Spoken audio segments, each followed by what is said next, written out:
What is up, gamers, pickers, and flippers? This time around, we're going to do an interview with a local streamer going by the name of Derek64. Great guy, but first of all, we're going to continue with last week's giveaway and choosing a winner. This winner is Leroy Gonzalez. Thanks a lot for your watch and commitment, guys. I appreciate it. Keep on continuing and liking the videos, and we're going to have some more giveaways. Leroy, go ahead and reach out to me on Instagram, and we'll get your Dragon Ball Z cap going for you. Thanks.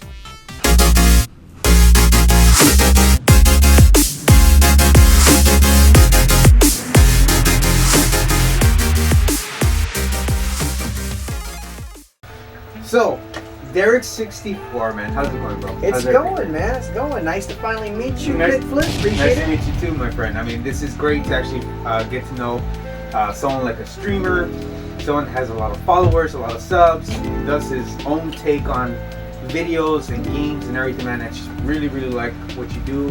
I'm checking out your streams and I'm checking out your reviews. Yes, everything's looking awesome. I want to say fantastic work on your streams. Thank you. Fantastic work on your reviews. Really enjoying it. Almost done with Killer 7. I have watched your. That's a big one. I know it's a big one. But I like it because you go in good directional depth into your reviews. I mean, you don't just do like a 5-10 minute review. You're not IGN. Yeah. You're doing a concept idea of the game and diving deep into it. I've seen your Siren, of course, not only just because it's Halloween, but Siren. Yeah. But because I enjoy Siren, as a matter of fact. This is Siren. This is my Siren themed Derek64 shirt. Cop the merch. No, I'm not gonna. Dude, you're totally that's totally right. Every time he's got merch for it. That's true. You got merch. And as a matter of fact, her right there, I know she's off camera, but that's the Killer 7 themed shirt. Dude, when you said merch, I was like, oh, okay, cool. It's video game things, and I recognize it a little bit. It's your merch. It's my merch. Yeah. So this is the Siren theme. Every time I do a new review, I've made it a point to make like a new themed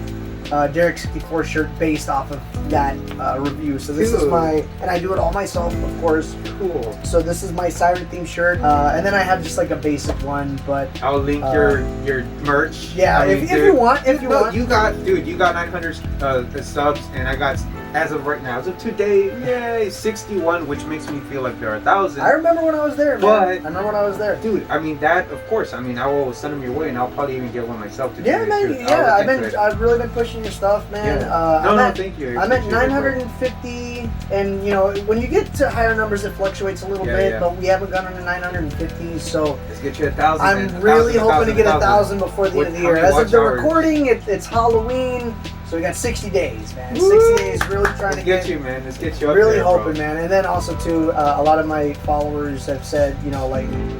My very first review, and it took off out of nowhere. Like maybe a year after I put it up, my very first review was Blinks. That was my very first foray into YouTube, and that review has, I want to say, over 2,000 views at this point, which is kind of a big deal for me.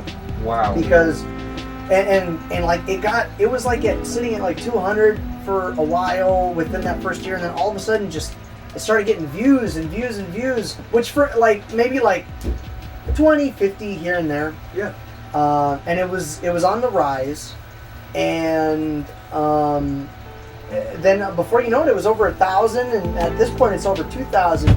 So, and a lot of people that have gotten to know me on the streams, a lot of them found me through the Blinks review, which is weird because, you know, you're your biggest critic, and that was my very first review. And as I look back, you know, there's a lot of things I would have done different, production wise and editing wise, but you know, I mean, you're always, I knew going in that I was going to have issues with that video down the road, but I also knew to recognize that as growth. And so I ask a lot of people, like, what's the deal with Blinks? Like, why do you guys like that video so much? Because Blinks is awesome. Blinks is awesome. And spoiler, and not like in a bad way, but I didn't have the best opinion of the game, but I didn't have the most negative opinion of the game. But I mean, but everybody liked it. So for 1,000 subs, once I do get there, which I'm really hoping it's soon, I promise everybody I would stream Blinks from beginning to end. Oh, dude, that's so cool. I mean, Yeah. bringing it back to. So let's go back a little bit then Yeah. and just introduce yourself. I should have really asked you Of your course. first your introduction. Yeah. I mean, what is it that you represent? Or who So are you? Or... I'm Derek64, and I guess the first and most basic question that everybody asks is why 64? And I always answer with, if Nintendo has taught me anything, it's that 64 at the end of something always makes it sound cool. I'm 32 years old. I was born in '88, so when the 64 came out, I was like 8 years old. I was getting older. I was like, oh man, this is the console for the big kids, you know. So it was Mario 64, Mario Kart 64. You know, even if the game didn't have 64 in the title, you knew what it was when somebody said 64 at the end of it. So that always kind of stuck with me ever since I was a kid. Like I would call Turok 64. Even though it's, I just did it right now. Yeah. It's not Turok 64, but when you say Turok 64, people know what you're talking about. I think you just like brainwashed me because I thought it was for a second Turok 64. Yeah, so right? Yeah, there you go. See, it's always been there. Yeah. So it's like the Bernstein. Yeah, Bernstein. The A or E or something with the clear eyes. Yeah. You know, so, but, so that's kind of what it was. I wanted something that was me. Yeah. But also something that really, you know, can be identifiable in gaming.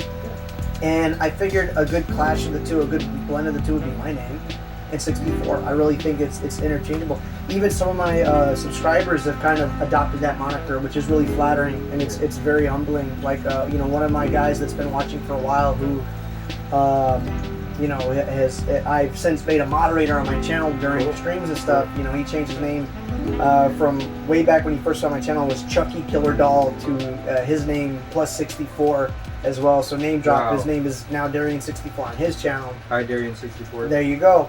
And other people have done it. A lot of people like to incorporate the 64 into their names too, and it's a lot more of a you know, a resonation with my channel, which is kind of a big deal because it really shows me the fingers of how this, you know, I'm kind of encroaching onto the verge of kind of being recognized. I mean, I've had, you know, people in a lot of different places kind of, you know, recognize me, and not recognize me in person per se, but like I've had people in a lot of different areas of the world that have watched me. I've checked the analytics. It's not super crazy, but I have a fair amount of people in Europe. I have a fair amount of people in Japan, and there's a specific reason for that. I have a fair amount of people in Mexico, of course, and you know, it shows that it's actually kind of getting somewhere. So going back to it, you know, Derek64. I'm Derek64 because, you know, 64 at the end of everything sounds cooler, and that's kind of what I've stuck with. So I went into it. You know, initially I started my collection, but from there, you know, I'm very vocal. I jab a lot, as you can tell. I have the gift of gab, I've been told. And I always have an opinion, and I like to articulate my opinion. So yeah, basically, I wanted to do something that would help me kind of, you know, I always felt like I wanted to put my hat in the ring. I really wanted to start a collection because I was always into games. And my favorite YouTuber of all time. I love the guy. I idolize him pretty much, as much as you can healthily, in a healthy way. Angry Video Game Nerd. Yeah. I've been watching him since 2007. To the point where, like, I can't believe I missed out on his stuff before that, you know. And I've always just admired his collection. It blew me away. I absolutely loved it, and not envied it, but longed to have a collection that was like that. I was like, wow, dude, he has stuff that I feel like maybe I've only heard other people, you know, other kids on the playground talk about stuff, but you never even knew it was real. And then, you know, the Angry Video Game Nerd kind of, you know, brought a lot of that to the forefront as far as, you know, answering a lot of the questions like, was this real? Did this happen? Like, I didn't even know what the Virtual Boy was. It came from the third dimension with its own brain, its own voice, its own legs. There's only one problem. It needs your eyes. Virtual Boy. See it now in 3D. I I heard it, but I never had an understanding of what it was. And then when I seen this video, it kind of clicked. So going back to, his collection, it was always something I kind of wanted to have. The AVGN, I mean, even since I totally agree with you because I can admire him as well.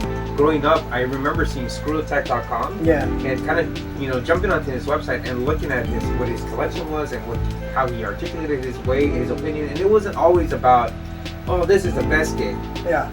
I like he always said he would go back and say, this is a bad game. Yeah. You shouldn't play this.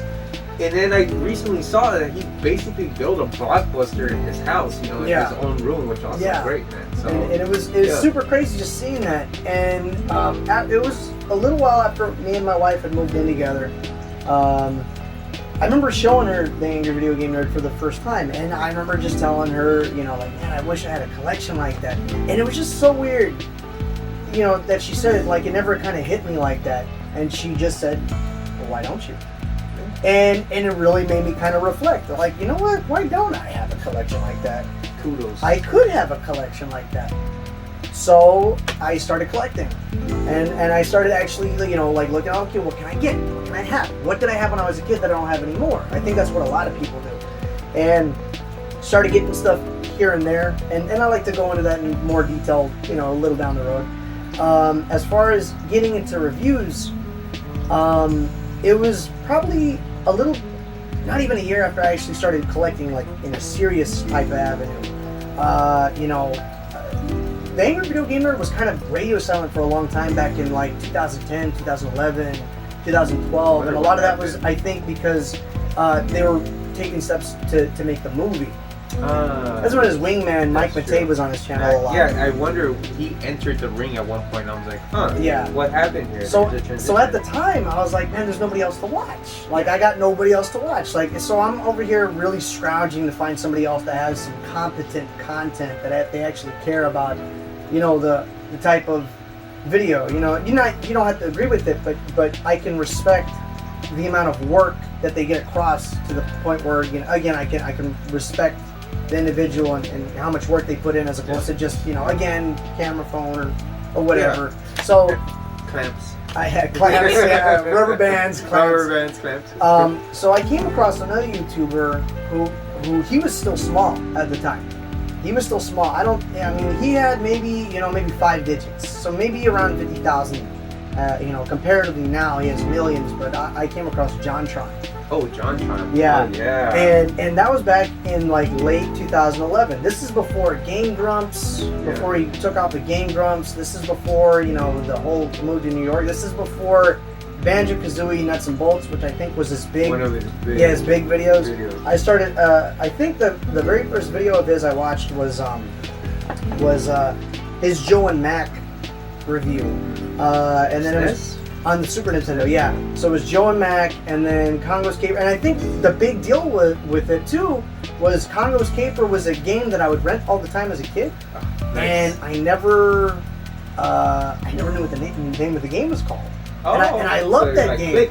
Well, I was like, that's what the game's called. I remember that game. That's the game. So then I was like, dude, this guy's awesome, So I started watching his other stuff. And then I started watching Peanut Butter Gamer because him and Peanut Butter Gamer were really like closely affiliated. Cool. I haven't seen it.